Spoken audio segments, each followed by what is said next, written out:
If you're still struggling with money despite earning a decent income, I need you to pay attention. I've seen this cycle over and over again. People working hard, making money, but somehow always feeling broke. And honestly, I used to be one of them. For those of you new here, I'm a financial portfolio manager. I've spent years analyzing money, investments, and financial behaviors. And let me tell you this, being broke isn't just about not earning enough. It's about the habits that quietly drains your wealth without you even realizing it. And by the end of this video, you'll know exactly what you need to change to start building real wealth. So let's dive into the 9 money habits that are keeping you broke, and most importantly, how you can break free of them. One of the biggest money mistakes is paying yourself last. This is where Robert Kiyosaki's Rich Dad and Poor Dad book comes in. This book was a revelation in the world of money. He talks about 2 kinds of people, the poor, the rich. Poor people prioritize their spending first. Their salary comes in, first they pay their bills, they spend eating out, they go shopping, buying groceries and covering all their monthly expenses. And only after all of that, they consider saving, if there is anything left. And most of the times, there is nothing left. Rich people, on the other hand, do the exact opposite. The moment they receive their income, they pay themselves first. That means a fixed percentage of their earnings goes straight to investments and saving before they touch even a single bill. And then they adjust their lifestyle based on what is left. I've seen this firsthand. Even high earners, they can stay broke if they don't prioritize saving. So the rule is simple. The moment your paycheck hits, automatically set aside a percentage, whether it's a 10% or 20% or even more, into a savings or investment account, and make it non-negotiable. And the second bad money habit is putting everything on your credit card for the cashback rewards or air miles.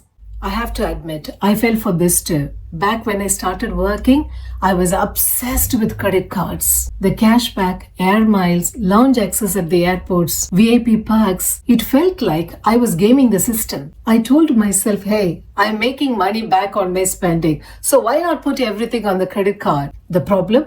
It made me spend way more than I should have. I started justifying the unnecessary purchases because of the reward points. I was convincing myself that I was being smart, but in reality, I was just racking up a huge balance. And let me tell you, those rewards are not worth the interest charges if you can't pay off your balance in full every month. This is where credit companies win.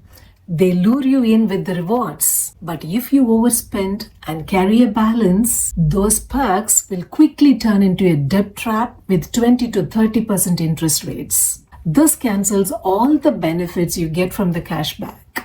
So here is my rule now. I only use credit cards for expenses I would have paid for anyway. And I always pay the full balance each month. If you're spending just for the rewards, you're not winning, you're falling into a trap.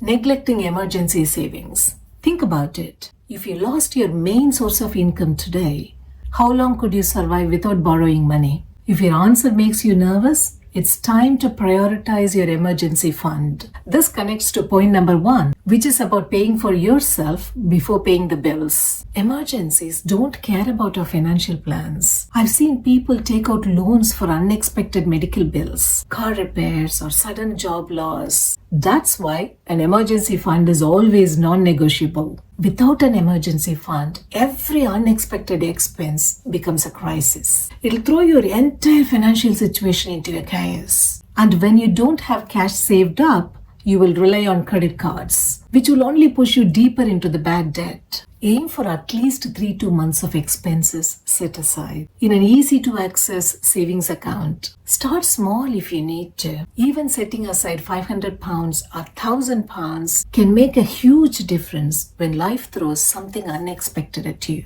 Ignoring your expenses. Let's be real.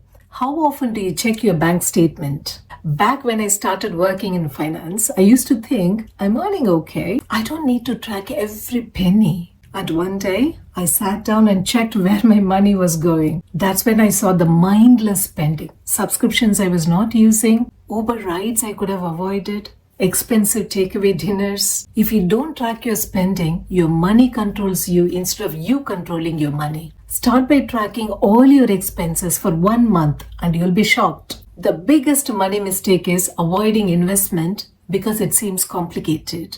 Let's get real. I've spent years in finance, but even with all that experience, I remember the feeling of investment overwhelm when I started investing my own money. It's like knowing how a car works, but not able to drive it in heavy traffic. We see all the jargons and complex strategies and we think, oh, it's way beyond my pay grade. And honestly, that's what keeping so many people from even starting. It's a bad money habit and it's costing you. Let me tell you something.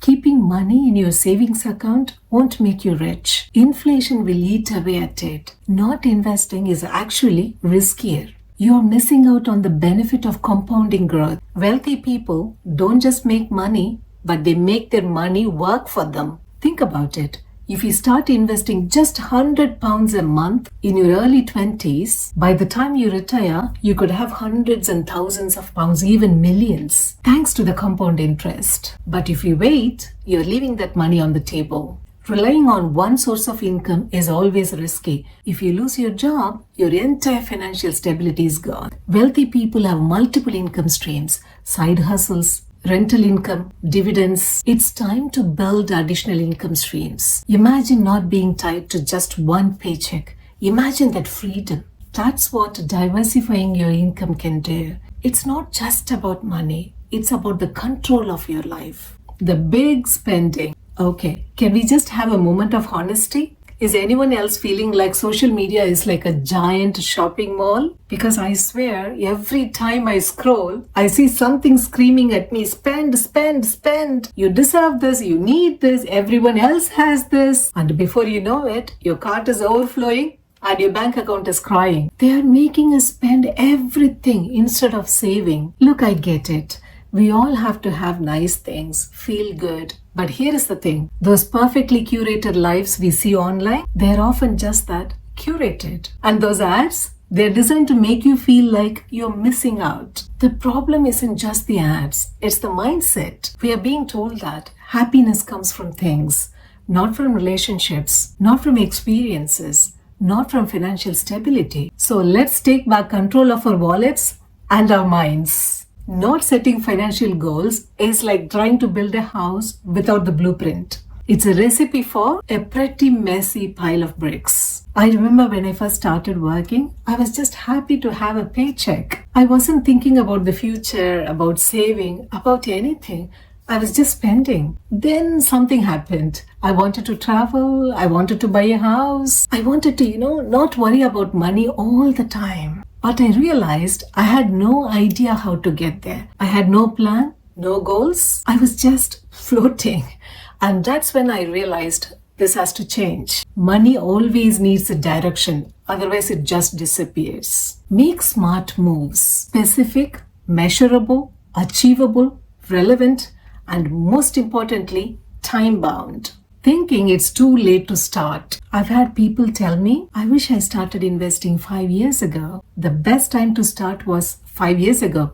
The second best is now. No matter your age or financial situation, you can start making it now. Don't wait for the perfect moment to make better choices in life. Now let's talk about the common excuses I hear all the time. I don't earn enough to save. It's not about how much you earn. It's about how much you keep. Start with even 5% of your income. I will invest when I have more money. Investing small amounts consistently beats the big break. I don't have time to learn about finance. Let me be brutally honest. If you have time to binge watch shows, you definitely have time to learn about finance and money. Which of these habits do you struggle with the most? Let me know in the comments. And if you found this video helpful, give it a like and subscribe to stay in touch with me. And share it with someone who needs to hear this. The good news, you can turn these bad money habits and turn them into good money habits.